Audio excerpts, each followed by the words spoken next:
మీ అందరికీ, అలాగే మమ్మల్ని నడిపిస్తున్న మా నాయకులకి, దేవునికి, అందరికీ గుడి వచ్చిన దైవ సేవకులకి నా హృదయపూర్వక వందనాలు. అందరికీ వందనాలు చెప్పండి. అందరికీ వందనాలు. హల్లెలూయా చెప్పండి బిగ్గరగా, హల్లెలూయా. సరే, కొద్దిసేపు అన్నున్నాడు శ్రేష్టమైన మాటలు, మనందరికీ కావాల్సిన మాటలు చెప్తాడు. ఆయన ద్వారా దేవుడు మన దీవెన కొట్టయితే ముచ్చటగా 3 మాటలు చెప్పి ముగిచ్చేస్తాను. శ్రేష్టమైన మాటలు మీ అందరి క్షేమం కొరకే, మీ కుటుంబాల క్షేమం కొరకే తన దాసులను దేవుడు శ్రేష్టమైన మాటలు మనకు అనుగ్రహించిన నడిపింపుల వారి ద్వారా దేవుడు మాట్లాడతాడు.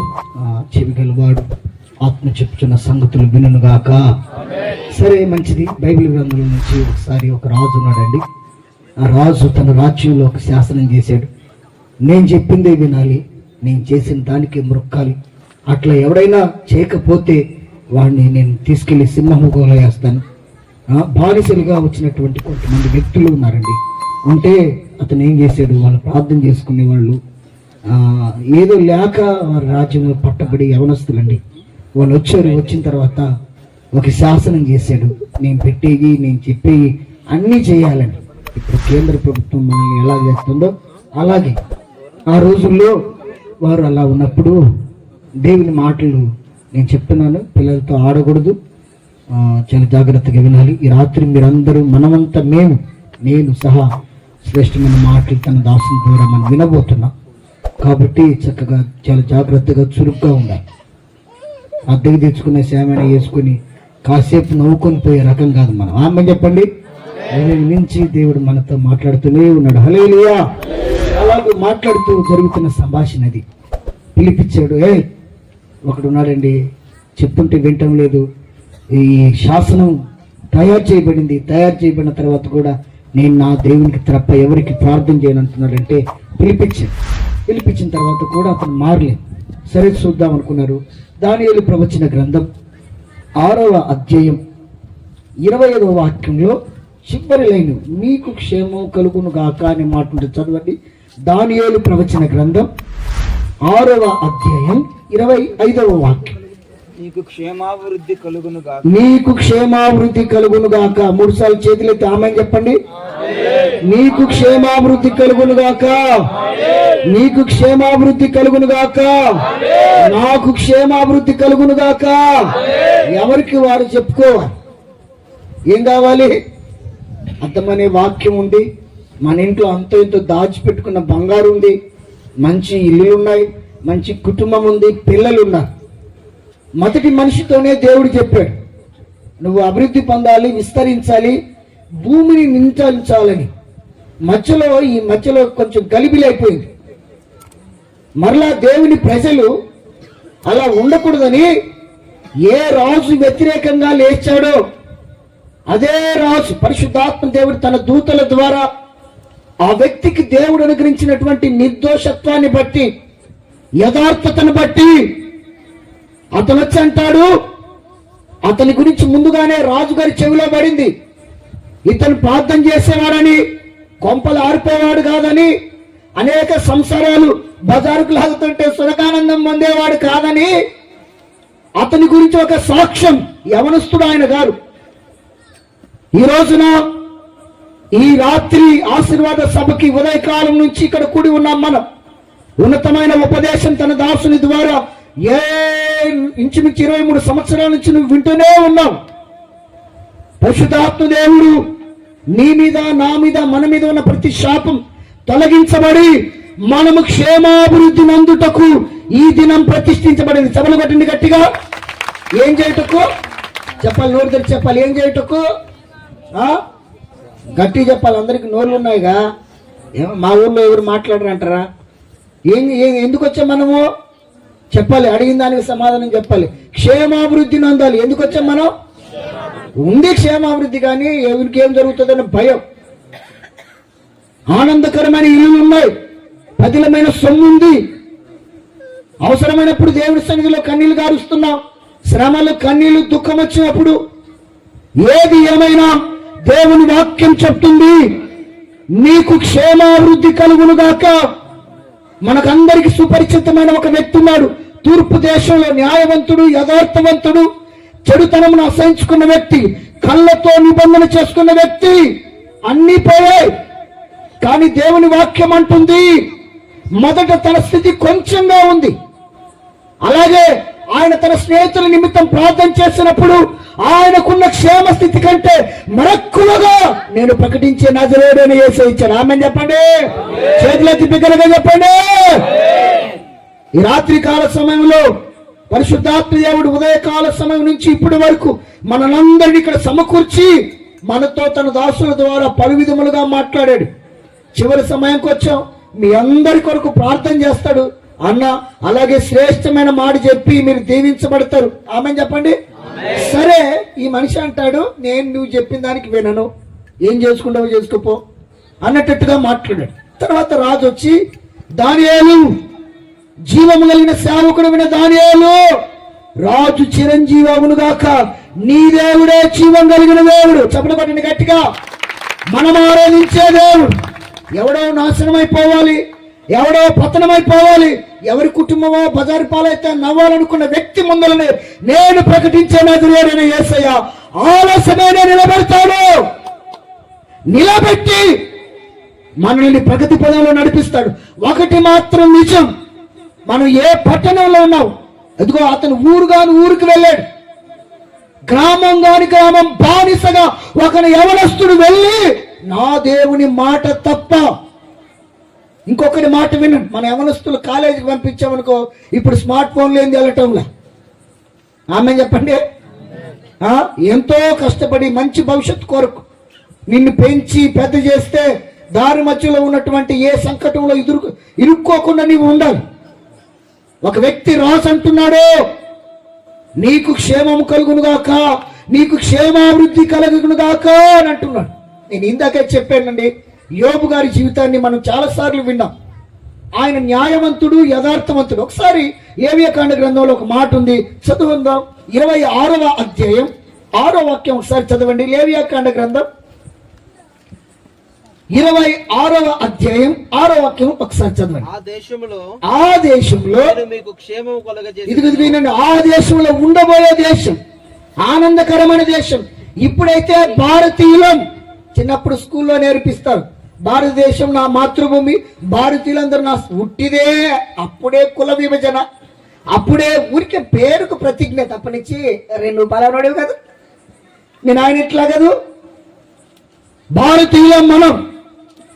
ఆయన తన రక్తం చేత మనకు కడిగి మన ఇష్ట దైవాన్ని ఆరాధించేటట్టుగా ప్రభు మనకు అనుగ్రహించిన ఈ గొప్ప దేశంలో, విశాలమైన దేశంలో, కొండలు లోయలు కలిగిన దేశంలో, లౌకికత్వం ప్రోత్సహించే దేశంలో మనం ఉన్నాం. అయితే దైవ జనాంగమా, ఉండబోయే దేశం మోషే గారి నాయకత్వంలో పరిశుద్ధాత్మ దేవుడు అక్కడ రాశాడు. ఆ దేశంలో చదవాలి, ఆ దేశంలో నేను మీకు క్షేమము కలుగజేసేదను, నేను మీకు క్షేమం కలుగజేసేదను. మీరు పండుకొనున్నప్పుడు, ఎదుగు అక్కడ కొన్ని ఆశీర్వాదాల లిస్ట్, మీరు పడుకున్నప్పుడు ఎవడునో మిమ్మల్ని భయపెట్టడు, ఎవడు మిమ్మల్ని భయపెట్టడు. ఆ దేశంలో దుష్టమృగములు లేకుండా దుష్ట మృగాలు లేకుండా చేస్తాను. మీ దేశంలోనికి ఖడ్గము రాదు, ఖడ్గము రాదు, నేను చేస్తాను. ఎవరు ఆయన? మనం ఆరాధించే దేవుడు, మన తండ్రి దేవుడు. తనలు పైకెత్తండి. నేను చేస్తాను. ఏ దేశం? ఆనందకరమైన దేశం, పితరులతో ప్రమాణం చేసిన దేశం, కొండలు లోయలు కలిగిన దేశం. ఇక్కడి నుంచి అక్కడికి పోవాలి. ఇక్కడికి నుంచి అక్కడికి పోవాలంటే ఇక్కడే నీతి, మారు మనసు, పరిశుద్ధాత్మ.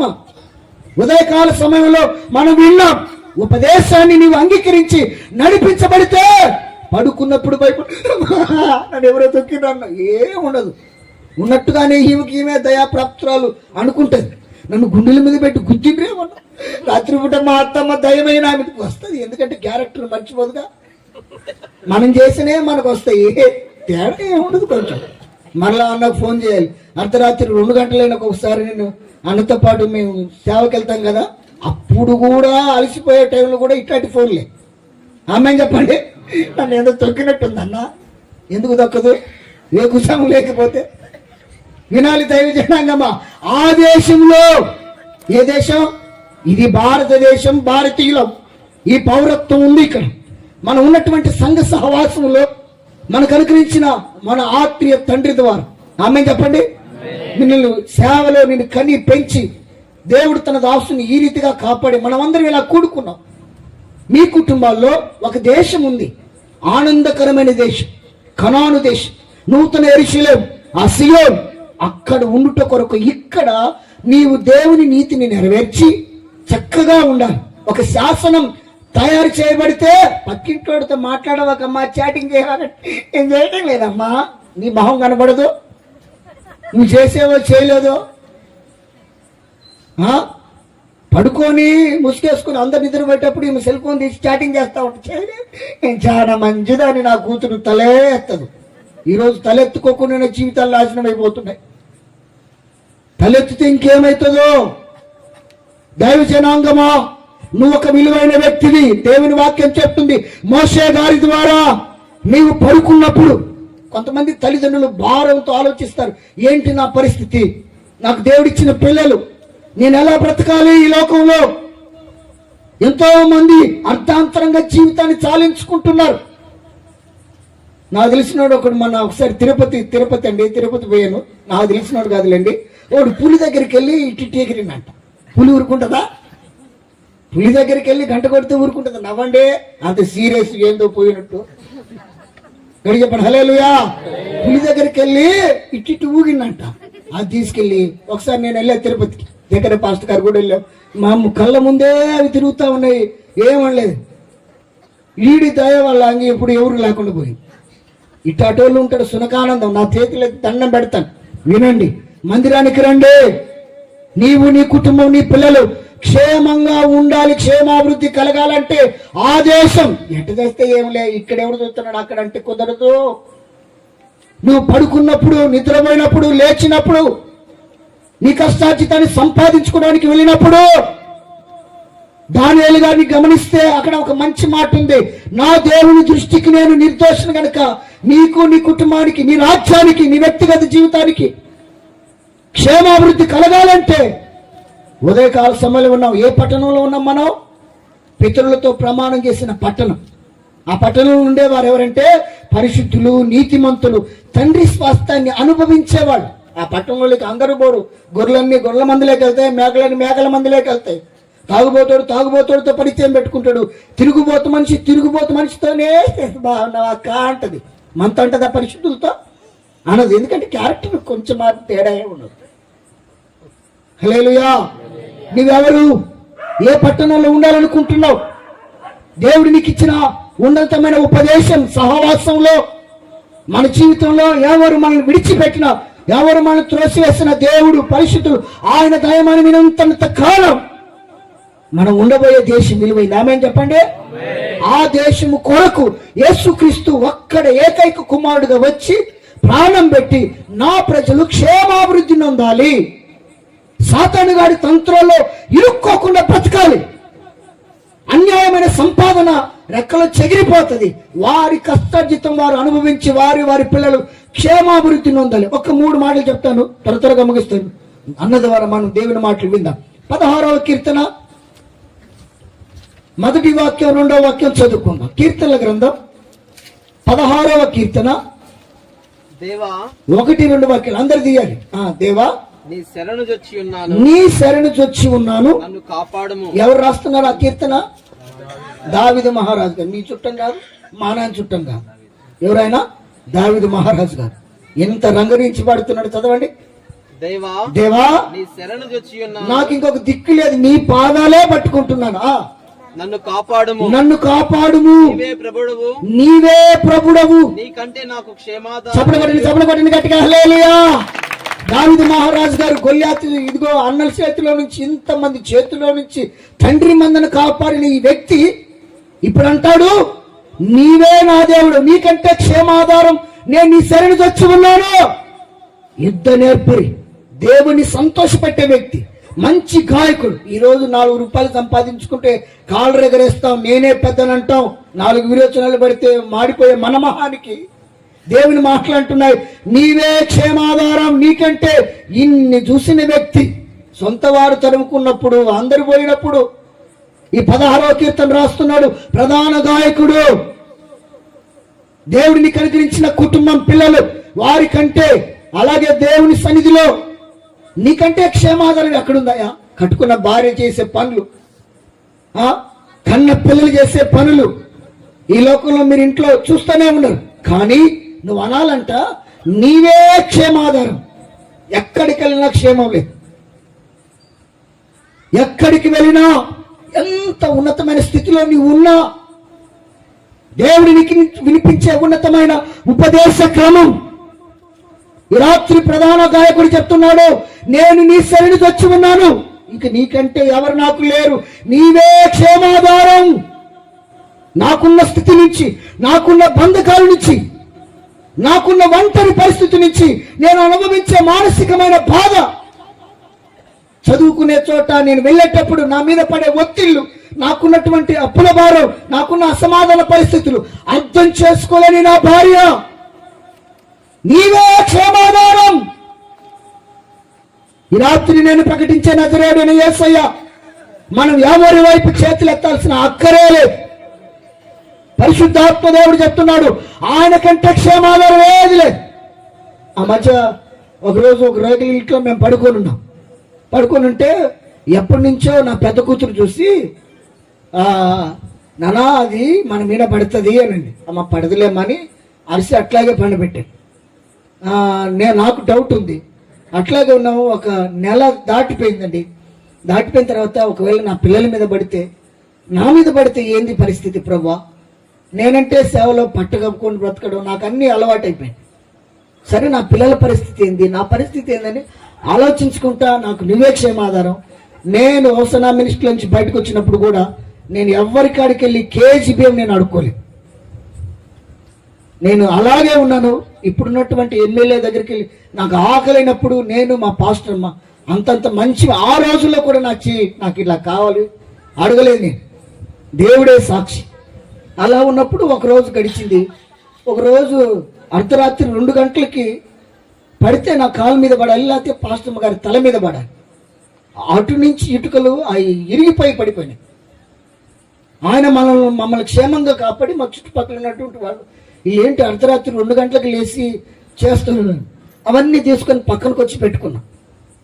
ఆయన కంటే క్షేమాధారం మనకి ఎవరు లేదు. ఆమె చెప్పండి, ఆయన కంటే క్షేమాధారం.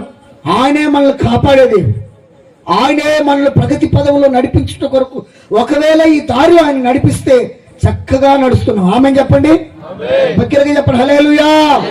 నీవే క్షేమాధారం, నీ శరణు వచ్చి ఉన్నాను నేను. అందరూ మనల్ని విడిచిపోతారు, ఆయన ఎప్పుడు విడిచిపోరు. అందుకొరకే దీనిలో ఒక 2-3 మాటలు చెప్పి ముగిస్తాను. ఇందాకే చెప్పాను, యోబు గ్రంథంలో 1వ అధ్యాయం 6వ వాక్యాన్ని మరొకసారి చదవండి. యోబు గ్రంథం 1వ అధ్యాయం 6వ వాక్యం. దేవదూతలు యెహోవా సన్నిధిని నిలుచుటకై వచ్చిన దినమొకటి తటస్థించెను. ఆ దినమున అపవాది యెహోవాడు వారితో కలిసి వచ్చాడు. ఎక్కడికి వచ్చాడు? ఇది సిగ్గులోనాడు, దేవుని సన్నిధికి వచ్చిందంట. ఏమంటున్నాడంటే, ఒక వ్యక్తి నాకు తెలుసు, యోబు, ఆయన ఇంటికి నువ్వు కంచేసావు, ఆయన ఎంత క్షేమంగా ఉన్నాడో సోగ్గా ఉన్నాడో మాకు తెలియదా, కంచె తీసే అని మాట్లాడుతూ ఉన్నాడు. వీడు తిరుగుబోతాడు, ఇళ్ళ సిప్పురోడు అంటారే తెలుగులో సామెత. అంటే వీడి సిగ్గులోనే తిరుగుతూ ఉంటాడు. ఏ కుటుంబం బాగుంటే, క్షేమంగా ఉంటే కూర్చోబెట్టి మధ్యాహ్న కాల సమయంలో పని బాటలు లేని రోజులు వస్తున్నాయి కదా, ముసలమ్మ ముచ్చట్లు, అట్టాటి వాటి నుంచి తప్పించుకొని నువ్వు అనాలి, నీవే క్షేమాధారం అనాలి. అలా అనుకోకుండా విన్నావా, ఆ మాటలతో ఏకీభవించవా, నష్టం నీ చుట్టంలాగా నిన్ను ఊరేగిస్తుంది. అలాంటి వారితో నీవు కలవకూడదు. అలాంటి ఆలోచనలు చెప్పే వారితో నీ పిల్లల్ని పంపించకూడదు. మన దేవుడు మన గురించి ఆశపడుతున్నాడు, నేను నీకు క్షేమాభివృద్ధి కలగజేస్తాను. నువ్వు పడుకున్నప్పుడు లేచినప్పుడు భయపడవు. ఆస్తి ఐశ్వర్యం అందరికీ ఉన్నాయి. ఒక రకమైన భయం మనిషిని పట్టి పీడిస్తుంది. సవర్ల బంగారున్న కట్టుకున్నటువంటి భర్త పక్కన లేకపోతే పిల్లల పరిస్థితి ఏంటి? ఉదయమేమో ఈ ఇంట్లో, రాత్రి ఏమో ఇంకొక ఇంట్లో ఉంటాడండి. ఒక గవర్నమెంట్ టీచర్. ఒకరోజు ఆ ఇంటికి మేము విజిటింగ్కి వెళ్తే ఆమె ఏడుస్తుంది. సమాజం ఎలా ఉందో చూడండి. కాబట్టి వీడు తిరుగుతూ ఉంటాడు. వీడి చేతుల్లో మనం పడుకోకుండా జ్ఞానంగా తప్పించుకొని మన జీవితాన్ని దైవ చిత్తానుసారంగా మనం నడిపించుకోవాలి. చదవండి, ఇంకొక మాట చెప్తాను. కీర్తనల గ్రంథం 85వ కీర్తన 8వ వాక్యం ఒకసారి చదువుకుందాం. కీర్తనల గ్రంథం 85వ కీర్తన 8వ వాక్యం. దేవుడైన యెహోవా, కోరో కుమారులు పాడుతున్నటువంటి కీర్తన అండి. చదవండి. దేవుడైన యెహోవా సెలవిచ్చు మాటను నేను చెవిన పెట్టెదను. ఆయన తన ప్రజలతోనూ తన భక్తులతోనూ శుభవచనము సెలవిచ్చును. చాలా చాలా చాలా అది అవసరం లేదు. దేవుడైన యెహోవా సెలవిచ్చినది ఏమనగా నేను చెవిన పెట్టెదను. ఆయన తన ప్రజలతోనూ తన భక్తులతోనూ శుభవచనమే సెలవిస్తాడంట. మంచి మాటలే పలుకుతాడు. నువ్వు అట్టయిపోవాలి ఇట్టయిపోవాలి నీ మహాన బూడిద రాసి కొట్టాడు ఆయన. శుభవచనం వినువారికి మేలు కలిగేటటువంటి మాటలే నేను ప్రకటించే నజరేయుడని యేసే మాట్లాడతాడు. ఆ దేశంలో నీవు ఉండాలంటే, ఆ పట్టణంలో నీవు ఉండాలంటే దానియేలు గారి జీవితాన్ని జ్ఞాపకం చేసుకున్నాం. కీర్తనాకారుడైన దావీదు మహారాజు గారు అంటారు, ఇదిగో నీవే ప్రభుడవు, నీకంటే క్షేమాధారం ఏది లేదు. ఇదిగో కోరహ భక్తులు చెప్తున్నారు ఈ రాత్రి, ఆయన భక్తులమైన మనతో ఆయన మాట్లాడతాడంట. హెచ్చరించిన గద్దించిన శుభవచనమే. ఈ రాత్రి నువ్వు దేవుని మాట విని కుటుంబాన్ని పిల్లలు కాపాడుకొని కష్టాచిత్తం నువ్వులోని వర్ధిల్లాలంటే ఆయన కంటే క్షేమాధారం ఏది లేదు. నువ్వు ఆస్తి కూడా పెట్టచ్చు, ఇంకోటి కూడా పడ్డచ్చు. నెల్లూరులో మేము ఉన్నప్పుడు మా ఇంటి పక్కనే మురళీకృష్ణ ఆశ్రమం ఇప్పటికీ ఉంది. స్టిల్ మంచి వాళ్ళు ఆదివారం పూట తల్లుల్ని వృద్ధాశ్రమంలో పెట్టి పిక్నిక్ అవి ఇవి ఐస్ క్రీమ్లు తీసుకొచ్చి పెడతారు. ఎవరు మనం ఎలా బ్రతుకుతున్నాం? మన దేవుడు ఎవరు? మనకు క్షేమాభివృద్ధి కలిగజేసే దేవుని విడిచి ఆస్తి ఐశ్వర్యం కొరకు దేవుని సన్నిధిని వెనకేసి తిరగకూడదు. ఆ పట్టణంలో నీవు ఉండాలంటే, క్షేమంగా బ్రతకాలంటే, ఏ బాధ ఏ పీడ నీకు కలగకోకుండా నీవు ఉండాలంటే ఆయన శరణు జొచ్చి ఈ మాట నువ్వు చెప్పాలి. నీతో ఆయన అంటాడు, నీవే ప్రభుడవు, నీకంటే క్షేమాధారం. ఆయన మనతో చెప్తున్నాడు. ఇదిగో కౌరవ భక్తులు చెప్తున్నారు కదా, ఆయన శుభవచనమే మాట్లాడతాడు. ఆమె చెప్పండి, వినువారికి మేలు కలిగే మాటలే మాట్లాడుతాడు. వినువారికి మేలు కలిగే మాటలే మాట్లాడతాడు. ఇక్కడ నేను కొన్ని మాటలు రాసుకున్నాను, చదువుతాను. మొదటి మాట చెప్తాను, చదవండి. ఇర్మియా ప్రవచన గ్రంథం 8వ అధ్యాయం 15వ వాక్యం. ఇర్మియా ప్రవచన గ్రంథం 8వ అధ్యాయం 15వ వాక్యం ఒకసారి చదువుకుందాం. మనము సమాధానం కొరకు కనిపెట్టుకొనుచున్నాము గాని మేలేమియు రాదాయను. మనం క్షేమం కొరకు కనిపెట్టుచున్నాము గాని భీతియే కలుగుచున్నదని చెప్తున్నారు. ఏ మాటలు మాట్లాడుతున్నారు? ప్రవక్త చెప్తున్నాడు, ఓ దేవుని ప్రజలారా, చుట్టం కొరకు ఇంకొకరి కొరకు కనిపెడతాం. ఎవరన్నా మనకు 10 రూపాయలు ఇస్తానంటే మనుషులం కదా, మన అవసరత తీర్చుట కొరకు అన్నా నీ కొరకు ఇప్పటి వరకు కనిపెట్టుకొని ఉన్నానన్నా నేను, నీ సరేనే నువ్వే అన్నా, నాకు ఇంకొక దారి చూపేవాళ్ళు లేరు అని అంటావు. అట్లా అన్నప్పుడు అతని మనసు కరిగి దేవుడు అతని ద్వారా మన అవసరతను తీరుస్తాడు. సరే ఇటంటున్నాడు, ఇదిగో మేము సమాధానం కొరకు ఎదురు చూసాం, కనిపెట్టాం. క్షేమం కొరకు కారణం ఎక్కడయ్యా? ఏ మార్కెట్లో ఎదురు చూసావు? ఉన్నప్పుడేమో లెక్క చేయలేదు, దేవుడిచ్చినప్పుడేమో ధిక్కరించి తిరిగావు. ఆయన ఇచ్చినప్పుడు సంపాదన ముఖ్యమైపోయింది నీకు. జరగరాంది జరిగినప్పుడు ఇదిగో వ్రత దినం ఏర్పాటు చేసి స్తుతించావు. కాదు, ఆ పట్టణంలో ఏ భయం లేకోకుండా నీవు ఉండాలంటే ప్రవక్త చెప్తున్నాడు, వారి వలె కాకోకుండా ఆయన మన కొరకు క్షేమం సమాధానం ఇచ్చుట కొరకు 2000 సంవత్సరాల క్రితం 3 మేకల మధ్యలో వేలాడి సమాధానం ఇచ్చి నెమ్మదిగా బ్రతకమని, సుఖంగా సౌఖ్యంగా బ్రతకమని. అలాగే యోహాను 3వ పత్రికలో చెప్తాడు, ప్రియుడా, నీ ఆత్మ వర్ధిల్చిన ప్రకారం నువ్వు సుఖముగా సౌఖ్యముగా ఉండి వర్ధిల్లాలే. ఇది దేవుని ఉద్దేశం. ఇది పరిశుద్ధాత్మ దేవుడు నీవు పెరుగుతున్నటువంటి ఉపదేశ క్రమం విని నడిపించబడుతున్న సహవాసంలో ఆయా పలు దఫాలుగా దేవుడు తన దాసుని ద్వారా నీతో మాట్లాడి మరలా ఈ మాట అంటావా? వారి వలె అవిశ్వాసంతో ఉదయకాల సమయంలో విన్నాం, విశ్వాసంతో మాట్లాడాలి, శ్రేష్టమైనటువంటి ప్రార్థన చేయాలి.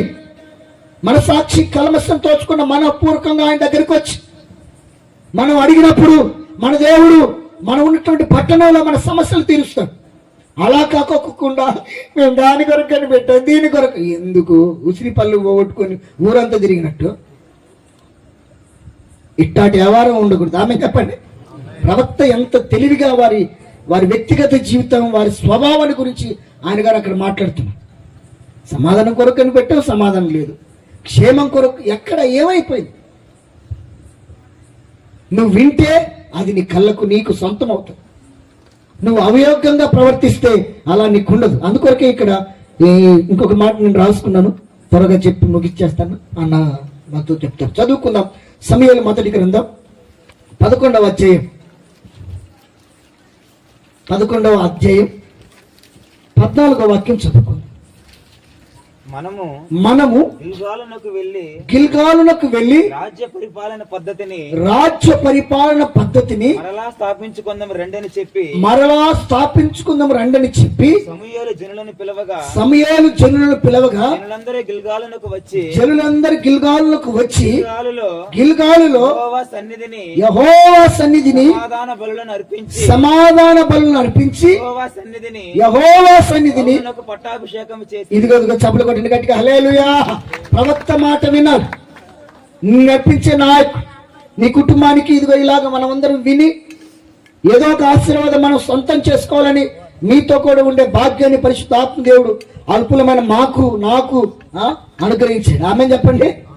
అక్కడ ప్రవక్త చెప్తున్నాడు గిల్గాలుకు రావాలి, అక్కడ సమాధానం కావలసిన వాటన్నిటిని పరిశుద్ధాత్మ దేవుడు నీతో మాట్లాడతాడు. గాడులు తోలుకునే ఒక వ్యక్తిని, భాగ్యవంతుని కుమారుణ్ణి పరిశుద్ధాత్మ దేవుడు రాజు చేయబోతున్నాడు.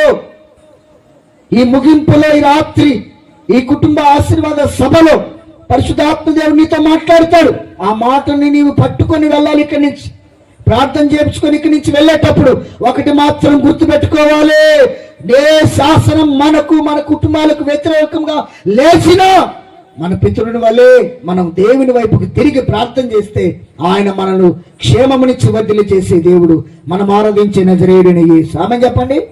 దగ్గరికి చెప్పండి. హల్లెలూయా, హల్లెలూయా, హల్లెలూయా. కుర్చీలో కూర్చున్నాను సీనియర్ సిటిజన్లకు చేతులే రావింది. చెప్పండి గట్టిగా హల్లెలూయా, హల్లెలూయా. పురుషుల్లో పుణ్య పురుషులు కాబట్టి మీరందరి చేతులు ఎత్తాలి. చెప్పండి హల్లెలూయా. వాళ్ళు ఇప్పుడు నవ్వేరు, తర్వాత మీకుంటది. చదవండి. యిర్మీయా ప్రవచన గ్రంథం 7వ అధ్యాయం 23వ వాక్యం. యిర్మీయా ప్రవచన గ్రంథం 7వ అధ్యాయం. ఏదనగా నా మాటలు మీరు అంగీకరించిన ఎడల నేను మీకు దేవుడనై ఉంటాను, మీరు నాకు జనులై యుందురు. క్షేమము కలుగును. చప్పట్లు కొట్టినది కదా వినరు. ఎంతసేపు చెప్పిన కుక్కతోక వంకరే, ఎన్ని కట్టినా అంతే. ఆ పుత్తూరు చిత్తూరు సైడు అన్ని ఇరగొట్టుకున్న గుడలే. ఒకసారి కొత్తగా నేను పోయాను, మా మామ పుత్తూరు అన్న కూడా అక్కడికి వెళ్ళాడు, మామిడి తోటల పనికి వెళ్ళి ఒకసారి వెళ్ళినప్పుడు ఆ దారిలో వెళ్తే నేను అనుకున్నా ఇంటింత పెద్ద అవసరం లేని బెడ్లు ఇసిరేసినట్టుగా ఇసిరేశారు. నేను అడిగే ఏంటి మామ అంటే కాలు చేతులు ఇరగొట్టుకున్న వాళ్ళు కుటుంబంలో గొడవలు కట్టుకుని ఎక్కడికి కేర్ ఆఫ్ పుత్తూరు. ఆడైతే బాగా కడతారంట. ఆమె చెప్పండి. ఆడైతే ఎరగ తీసుకెడతారు. ముందుగానే దేవుని ఆజ్ఞలు విని ఆయన మాట ప్రకారం మనం చేస్తే ఏమి కొట్టుకో. ఆమె చెప్పండి. అంతకుముందు సంవత్సరం మేము గుంటూరు బైపాస్లో ఉన్నప్పుడు అన్న మీ అందరికీ చెప్పాడు, కారు పక్కనే అన్న నిలబడి ఉన్నాడు, నేను ఇంకొక పాస్టర్ గారు ఉన్నా. మమ్మల్ని ఎలా దేవుడు కాపాడాడో చూడండి. దైవ జనాంగమా, నా 2 చేతులు ఎత్తి దండం పెడతా. నీ కొరకు, నీ కుటుంబ క్షేమం కొరకు తన జీవితాన్ని సుఖ సంతోషాలను వదిలేసి ఈరోజు ఇలాగూ మీరు క్షేమంగా ఉంటే ఆ దేశంలో యజమానుడైన యేసయ్య నిన్ను తీసుకొచ్చినప్పుడు చెప్తాడు, అయ్యా నీ శాసనం నా ద్వారా నీవిచ్చి నీ ప్రజలు నేను నడిపించానయ్యా, వారు క్షేమంగా నీ చేతుల్లో పెట్టాను అన్నప్పుడు వాడబారినిది శ్రేష్టమైనటువంటి కిరీటం మీరే ఆయన రాజ్యం. మాకు వెనక మా భార్య పిల్లలు ఉన్నారు. ఆమె చెప్పండి, ఆయనకి ఎవరున్నారు? ఆయనకి దేవుడు ఏది ఇచ్చినా మీ కొరకు, సేవకుల క్షేమం కొరకు. ఈ రోజుల్లో ఇలాగ నడిపిస్తున్నటువంటి ఇంత మంచి నడిపింపులో నువ్వు ఉన్నావు కాబట్టి సాతానుగాడు నీ మీద ఏ దాడి చేయకుండా ఉండాలంటే ఆయన మాటలు వినాలి. ప్రవక్త చెప్తున్నాడు. ఆమె చెప్పండి, ఆ పట్టణంలో నీవు ఉండాలంటే మాటలు వినాలి. కౌరవ భక్తుడు ఎంత జ్ఞానంగా మాట్లాడాడు చూడండి, భలే తెలివి కలలో వాళ్ళు. ఆయన శుభవచనమే అప్పటిదాకా ఆయన లేడు ఏమి లేడు అన్నారు. అంతకుముందేమో దేవుని పట్టణమా, మనుషులు దీని గురించి మిక్కిలి, అదే నోటితో అదే భక్తుడు అప్పుడప్పుడు అట్లా మాట్లాడతారేమో. దైవ జనాంగమా, ఇదిగో ప్రవక్త చెప్తున్నాడు. మరలా చదవండి పాస్టర్ గారు, ఆ మాట చదవండి. రెఫరెన్స్ ఇర్మియా ప్రవచన గ్రంథం 7వ అధ్యాయం 23వ వాక్యం. ఏదనగా నా మాటలు మీరు అంగీకరించిన ఎడల, నా మాటలు మీరు అంగీకరించిన ఎడల నేను మీకు దేవుడనై యుందును, నేను మీకు దేవుడనై యుందును, మీరు నాకు జనులై యుందురు, మీరు నాకు జనులై యుందురు, క్షేమము కలుగునట్లు మీకు క్షేమము కలుగునట్లు నేను మీకు ఆజ్ఞాపించుచున్న మార్గమంతటి నేను మీకు ఆజ్ఞాపించిన మార్గమంతటి యందు మీరు నడుచుకొనుడి. మీరు అలా నడిస్తే మనకు క్షేమం. దగ్గర గాలిలో చెప్పండి, ఆయన ఆజ్ఞాపించిన ఆజ్ఞల మార్గం ఒకటి ఉంది. ఆ ఆజ్ఞల మార్గంలో నడిస్తే నీవు క్షేమం. సొంత ఆజ్ఞలు నువ్వు పక్కన రాసుకుంటే కుదరదు. ఆయన నీతిమంతులుగా, నిర్దోషులుగా, పరిశుద్ధులుగా బ్రతకమని చెప్తున్నాడు. ఆయన చెప్పిన ఆజ్ఞల ప్రకారం ఈ రాత్రి నువ్వు ఎవరైనా, ఎంత వ్యక్తివైనా, సమాజంలో ఊర్లో నీకు ఎంత పలుకుబడి ఉన్నా, నీ ఇంట్లో నీ భార్య పిల్లలు నీవు దేవుని మాటల ప్రకారం నడవకపోతే ఊర్లో గొప్పగా వచ్చు, కానీ ఇంట్లో నీకు సమాధానం ఉండదు, ఇంట్లో నీకు క్షేమం ఉండదు. ఊర్లో నిన్ను బాగా పిలుచుకుంటారు రాబోయే రోజుల్లో కూడా. అవసరానికి నీకు ఏవేవో చెప్పి వాడుకుంటారు. ఒకటి మాత్రం నిజం, ఈ రాత్రి ఈ ప్రతిష్ఠ దినమున నువ్వు కూడి ఉన్నావు. ఆయన ఆజ్ఞలు నీవు నడిస్తే భారమైనవి కావు. యేసుక్రీస్తు ఆయన్ని పాత నిబంధనలో ఉన్న ప్రతి ఆజ్ఞను భరించి కొత్త నిబంధనలో మన కొరకు ఎంత క్షేమాన్ని కలుగజేశారు. ఎవరికి క్షేమం కలుగుతుందో ఒక్క మాట చెప్పి ముగిస్తాను. చదువుకుందాం. కీర్తనల గ్రంథం 37వ కీర్తన 11వ వాక్యం. కీర్తనల గ్రంథం 37వ కీర్తన 11వ వాక్యం. దీనులు భూమిని స్వతంత్రించుకుందరు, బహుక్షేమము కలిగి సుఖించుదురు. చప్పట్లు బిగ్గరగా కొట్టండి, కొట్టండి గట్టిగా.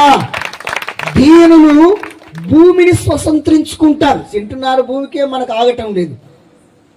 ఆమె చెప్పండి. దీనులు భూమిని స్వతంత్రించుకుంటారు. పెద్ద పెద్ద ఐశ్వర్యవంతులు, పెద్ద పెద్ద పారిశ్రామికవేత్తలు పేదోడికి దోచుకుని ఏమేమో చేస్తున్నారు. చివరాఖరికి 6 మూరల జానడేనంట పెద్దలు చెప్తారు.